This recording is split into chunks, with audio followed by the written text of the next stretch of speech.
Next, I'd like to call up Senator Ralph Hise.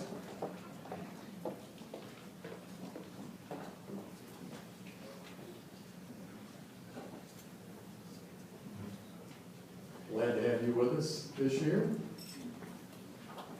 I want to step there. Yeah. I don't want anybody breaking the hip. Won't look good on my resume. Well, glad to have you with us again. There's been much discussion in the news regarding the possibility or lack, and we've heard some comments today, a lack of for Medicaid expansion. What is your opinion on the matter, and what do you think businesses in Western North Carolina can expect to see in health legislation during the long session? Let me say first, thank you for the opportunity.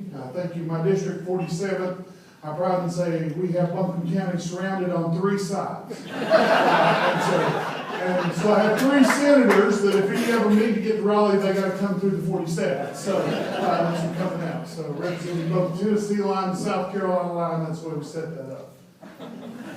We have a legislative goal to support access to quality and affordable health care for the people and businesses of Western North Carolina. Something there's broad support for.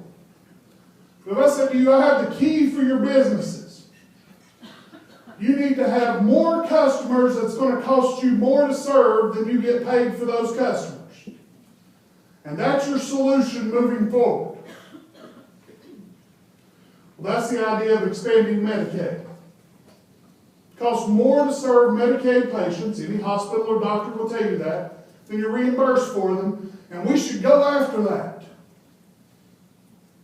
It is private insurance that makes health care possible in rural Western North Carolina, in Buncombe County, and across this state.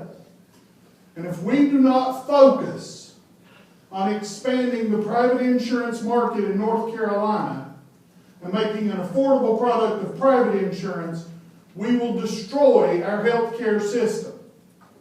Medicaid is designed to cover the poor population in the state of North Carolina. 20% of the state's population is on Medicaid. 59% of the births in the state last year were on Medicaid. It's the population that we're covering.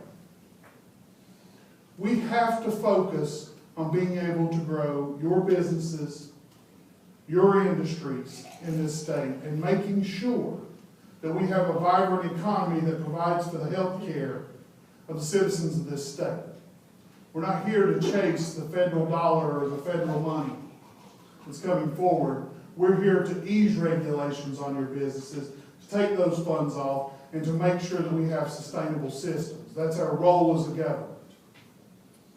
We're not chasing after Medicaid. There's nothing the federal government puts out right now that is in the interest of the state of North Carolina. And that's why I oppose chasing those options. Now we hear after the Supreme Court rulings and others that may change. They may be open to some other things, and we'll consider those options as they become available.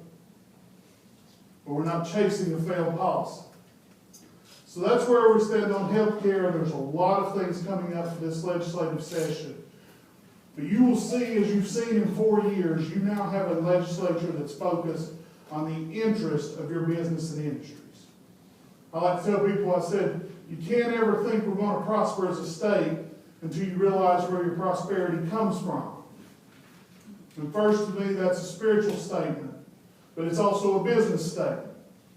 If we don't understand that it's the business owners and the businesses that are funding the state and making everything we do possible, and we don't support that climate, then we worry about why we don't have resources to fund our roads and transportation and other things within the state.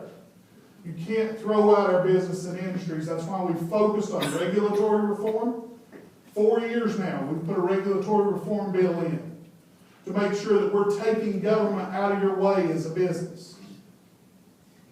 That's what we fight for. That's what we do. That's what you've seen out of us for 4 years. It's been an honor and a pleasure to serve you.